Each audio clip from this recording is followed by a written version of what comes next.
Hi friends, இன்றைக்கி நம்ம சூப்பராக அடிப்பொலியான ரசம் என்னோடய ஸ்டைலில் எப்படி பண்ணுறது அப்படிங்கிறத பார்த்துட்டு வந்துடலாம். வாங்க வீடியோக்குள்ளாடி போகலாம்.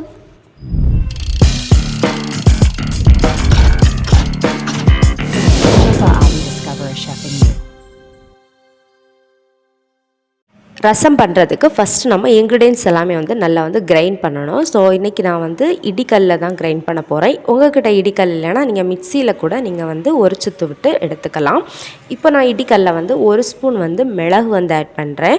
அப்புறமா கூடவே ஒரு சின்ன துண்டு ஜிஞ்சர் ஆட் பண்ணிக்கோங்க. அப்புறமா பூண்டு ஒரு தோல் மட்டும் நீக்கிட்டு, ரெண்டாவது தோல் நீக்க வேண்டாம், ஃபஸ்ட்டு தோல் மட்டும் நீக்கிட்டு அதையுமே நல்லா போட்டு எல்லாமே மூணையுமே நல்லா இடித்து எடுத்துக்கோங்க. இப்போது ஓரளவு இது இடிஞ்சதுமே நம்ம ஒரு பச்சை மிளகா ஆட் பண்ணலாம். அப்புறமா சீரகம் ஃபஸ்ட்டே நம்ம ஆட் பண்ணக்கூடாது. ஃபஸ்ட்டு ஆட் பண்ணோம்னா அது இடிக்கிறதுக்கு கொஞ்சம் இதாகும். இப்போது நம்ம லைட்டாக தட்டுறதுக்காக நம்ம ரெண்டாவது தான் ஒரு ஸ்பூன் சீரகம், அப்புறமா சீரகம் தட்டின அப்புறமா நம்ம ஒரு மிளகாவை நாலாக கட் பண்ணி ஆட் பண்ணிக்கோங்க. பச்சை மிளகா ஆட் பண்ணிக்கோங்க. காரம் ஒரு ஸ்பூன் மிளகுக்கு நம்ம ஒரு பச்சை மிளகா ஆட் பண்ணால் காரம் கரெக்டாக இருக்கும். அப்புறமா அதுவுமே நல்லா தட்டி எடுத்துக்கோங்க. இப்போ நீங்கள் மிக்சர் ஜாரில் போட்டிங்கன்னா ஒரு சுத்து விட்டு எல்லா இன்க்ரீடியன்ஸையும் சேர்த்து போட்டு ஒரு சுத்து விட்டு எடுத்தாலே கரெக்டாக இருக்கும். இப்போ நான் மிக்சர் ஜாரில் போடல, நான் இடிக்கல்ல தான் இந்த மாதிரி கொரப்பாக இடித்து எடுத்துக்கிறேன். அப்புறமா மண் சட்டியில் பண்ணிக்கோங்க ரசம். நான் இன்றைக்கி மண் சட்டி தான் எடுத்திருக்கேன். மண் சட்டி ஹீட் ஆனதுமே ஒரு ஸ்பூன் ஆயில் ஆட் பண்ணிக்கோங்க. ஆயில் நல்லா ஹீட் ஆனதும் அரை ஸ்பூன் கடுகு ஆட் பண்ணிக்கோங்க. அப்புறமா ஒரு 1/4 ஸ்பூன் வெந்தயம் ஆட் பண்ணிக்கோங்க. வெந்தயம் இல்லைன்னா நீங்கள் காயம் கூட ஆட் பண்ணிக்கலாம். வெந்தயம் கடுகு எல்லாம் நல்லா பொரிச்சதுமே நம்ம ஒரு கொத்து கரி லீவ்ஸ், அப்புறமா ஒரு காஞ்ச மிளகா, சின்னதாக கட் பண்ணி எடுத்து வச்சுருக்க சின்ன வெங்காயம் ஆட் பண்ணிக்கோங்க. சின்ன வெங்காயம் ரசத்தில் ஆட் பண்ணிக்கோங்க, சூப்பராக இருக்கும் ஃப்ளேவர். உங்கள்கிட்ட காயம் இருந்துச்சுன்னா காயம் கூட நீங்கள் ஆட் பண்ணலாம். நான் இன்றைக்கி காயம் இல்லாதனால நான் வெந்தயம் தான் ஆட் பண்ணேன். அரை ஸ்பூன் வெந்தயம், 1/4 ஸ்பூன் தான் வெந்தயம் ஆட் பண்ணேன். இப்போது ஆனியன் நல்லா ஃப்ரை ஆகட்டும். ஆனியன் நல்லா பொரிஞ்சதுமே நம்ம தட்டி எடுத்து வச்சுருக்க இன்க்ரீடியன்ஸ் எல்லாமே ஆட் பண்ணிடலாம்.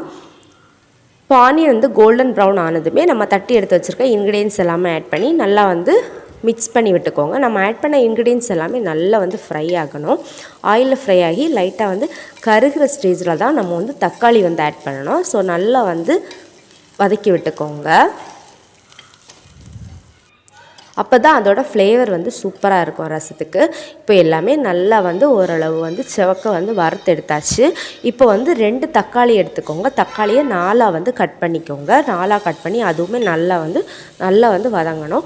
ஆனால் தக்காளி ரொம்ப குழையிற அளவுக்கு வதங்கக்கூட, ஒரு மீடியம் ஸ்டேஜில் வதங்கினதுமே நம்ம நெக்ஸ்ட்டு ஆட் பண்ணிடலாம். இப்போ நெக்ஸ்ட்டு நான் புளி தண்ணி தான் ஆட் பண்ண போகிறேன்.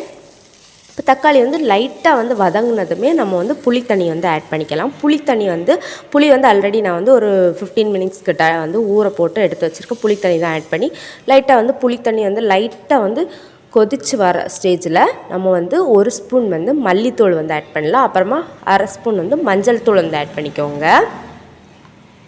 நான் இப்போ ரசப்பொடி எதுவுமே நான் ஆட் பண்ணல, ஆனால் ரசம் சூப்பர் டேஸ்ட்டாக இருக்கும். இப்போது இதெல்லாமே ஆட் பண்ணிட்டு அரை ஸ்பூன் கிட்ட சால்ட்டுமே ஆட் பண்ணிக்கோங்க. ஆட் பண்ணிவிட்டு லைட்டாக நுர வரைக்கும் நம்ம இதை ஹீட் பண்ணி எடுத்துக்கலாம். ரொம்ப கொதிக்க விடக்கூடாது. இப்போ வாட்டர் லைட்டாக கொதித்து இந்த மாதிரி சைடில் நுர பொங்கி வந்ததுமே நம்ம ஸ்டவ் ஆஃப் பண்ணிடலாம். நான் இன்றைக்கி மண் சட்டியில் பண்ணனால நான் ஸ்டவ் ஆஃப் பண்ண அப்புறமே நல்லா பொங்கி இருந்துச்சு ரசம். அவ்வளோதான், மூடி போட்டாச்சு. அவ்வளோதான், ரசம் சூப்பராக ரெடி ஆகிடுச்சு. கண்டிப்பாக இதை நீங்கள் வீட்டில் ட்ரை பண்ணிங்க. நான் இன்றைக்கி ஒயிட் ரைஸ் கூட தான் நான் ரசம் பண்ணி எடுத்திருக்கேன். ஆல்ரெடி நம்ம சேனலில் கேபேஜ் எக் பொரியல் போட்டிருந்தோம். அது கூட தான் நான் ரசம் ட்ரை பண்ணேன். ஸோ வீட்டில் கண்டிப்பாக ட்ரை பண்ணி பார்த்து எப்படி இருந்துச்சு அப்படிங்கிறத மறக்காமல் கமெண்ட் பண்ணிக்கோங்க. தேங்க்ஸ் ஃபார் வாட்சிங்.